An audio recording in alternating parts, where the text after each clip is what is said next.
Hello,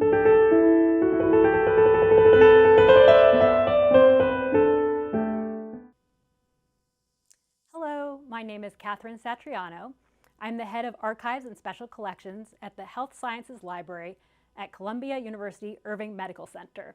One collection we have here, which is really interesting, is a student notebook collection, which goes back to the 1780s and then goes all the way up to the 1960s.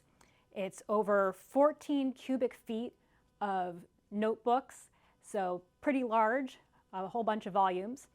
And something that I think is particularly interesting is seeing when scientific discoveries make it into the classroom. Like, when do people start sort of accepting new discoveries enough that they become canon and they become taught?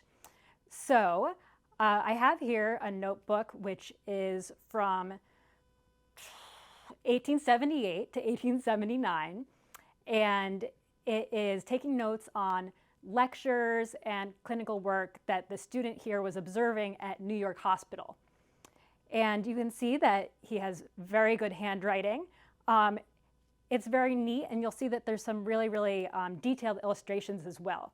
So you may be wondering, like, my school notes didn't look this good. Like, why does this look so good? And it may be because this notebook could have been an entry for what was called the Harsin Prize, which was a cash prize for the medical school, and had a few different categories. One of them was a prize for clinical report. So this possibly could have been put together and made very nice for that. So I wanted to look in particular at the history of Joseph Lister and the beginning of the antiseptic system. So in most of the 1800s, the early 1800s, surgery was extremely dangerous. People could very easily become infected and die. So in 1864, Joseph Lister heard about Louis Pasteur's work on the germ theory of disease. And that's the idea, which we now know to be true, that it's microorganisms that cause diseases. So with that idea, Lister set about trying to have a way for, during surgery, to kill germs that would be near the surgical wound. And his main way of doing this was using carbolic acid, which would kill germs on contact. Professor during this lecture, who was Dr. Charles M. Allen, talking about this system, and I'll read a little bit. Today, I propose to call your attention to what is in this country a new method of treating wounds, and known as Lister's antiseptic dressing.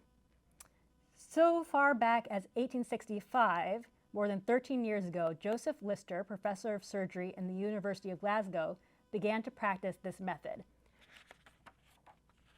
You see here some of the components of the method, the equipment that's needed. There's a steam atomizer or spray producer, the solution of carbolic acid.